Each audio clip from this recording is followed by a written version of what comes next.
Siang, saya atas nama Virginia Koreluji dengan NIM 2003030109 kelas C, program studi Sosiologi semester 2 dari Fakultas Ilmu Sosial dan Politik Universitas Nusa Cendana Kupang.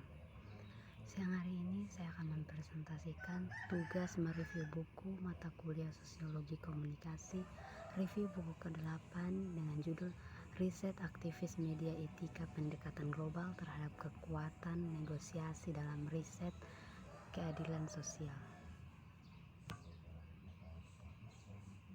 Bab 1, Pendahuluan. Latar belakang.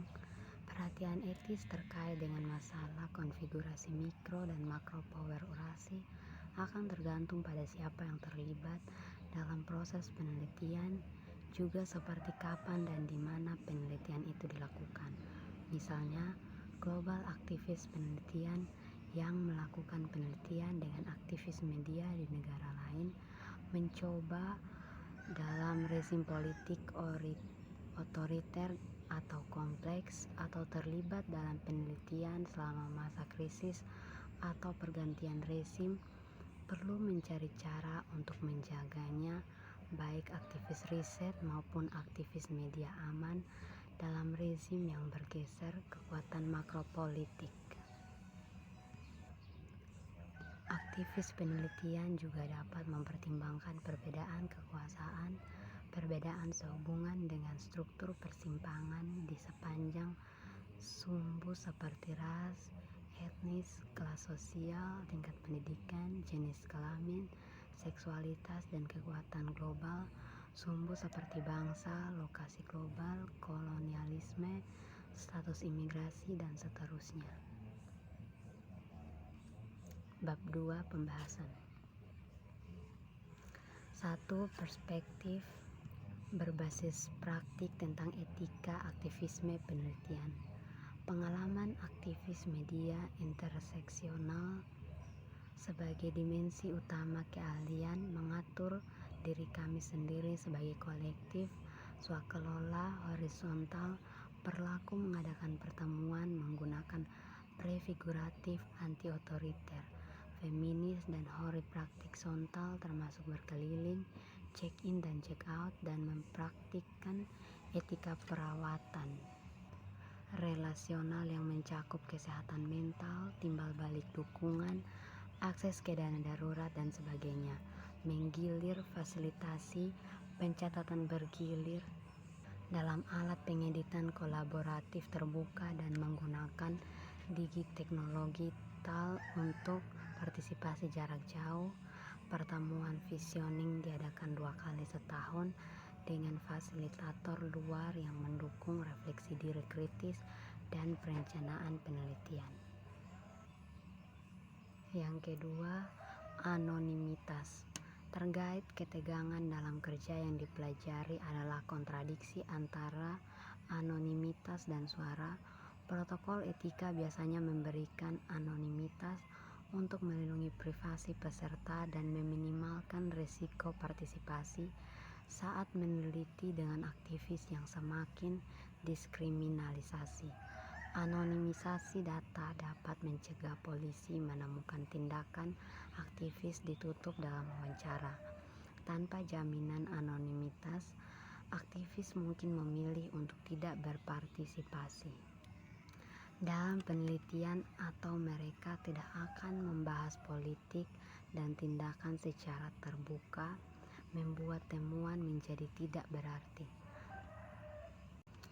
Anonimitas tampaknya pendekatan paling etis untuk melindungi peserta penelitian aktivis radikal. Yang ketiga, modal sosial. Aktivis media mungkin menganggap itu sebagai penelitian peserta, memberikan jalan untuk ekspresi diri yang dapat menguatkan pekerjaan mereka, memberikan modal atau status sosial. Mungkin kolektif penelitian mengembangkan kriteria pemilihan peserta penelitian yang dapat memiliki suara bulat, hasil yang diharapkan. Kriteria misalnya untuk penelitian Dengan interseksional proyek aktivis, media dapat dibuat secara tidak sengaja dan bukan oleh individu, pengecualian dari modal sosial, dan keputusan ilmiah yang logis memiliki dampak efektif sonal. Yang keempat, posisi ganda. Dinamika kekuasaan sehubungan dengan penandaan mungkin saja terkait dengan posisi ganda.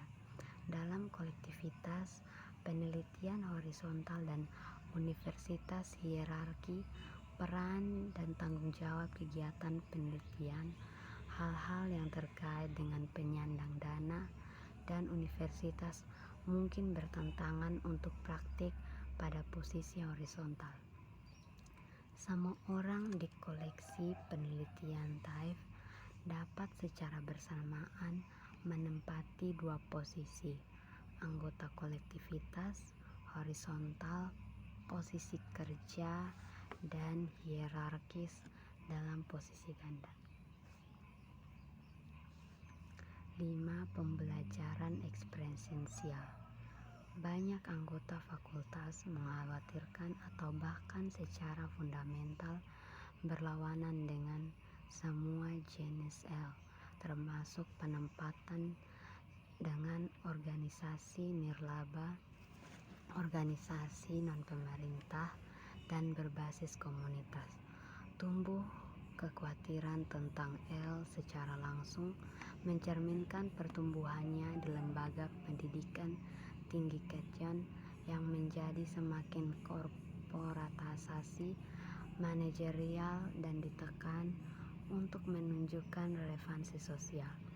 Bisa dibilang L jauh lebih mendorong pemasaran akademi, membantu universitas menghasilkan tenaga kerja yang patuh dan siap untuk dihubungkan ke masyarakat kapitalis setelah lulus.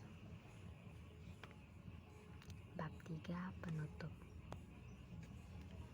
Kesimpulan, refleksi ini telah mengungkapkan banyak sekali kontradiksi dalam hori penelitian gerakan sosial kolektif sontal dalam kesatuan neoliberal versi T.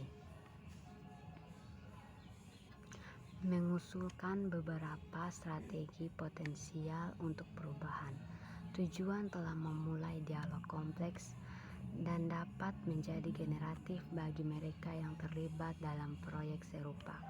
Praktik aktivisme penelitian baru dapat menghasilkan konsekuensi yang tidak diinginkan, yang kemudian harus lebih jauh ditangani dalam proses dialektis yang sedang berlangsung.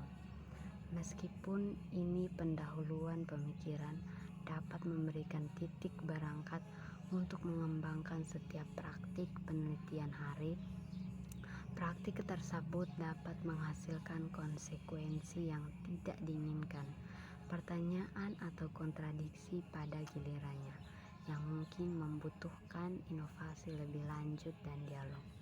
Sekian dari presentasi saya, terima kasih.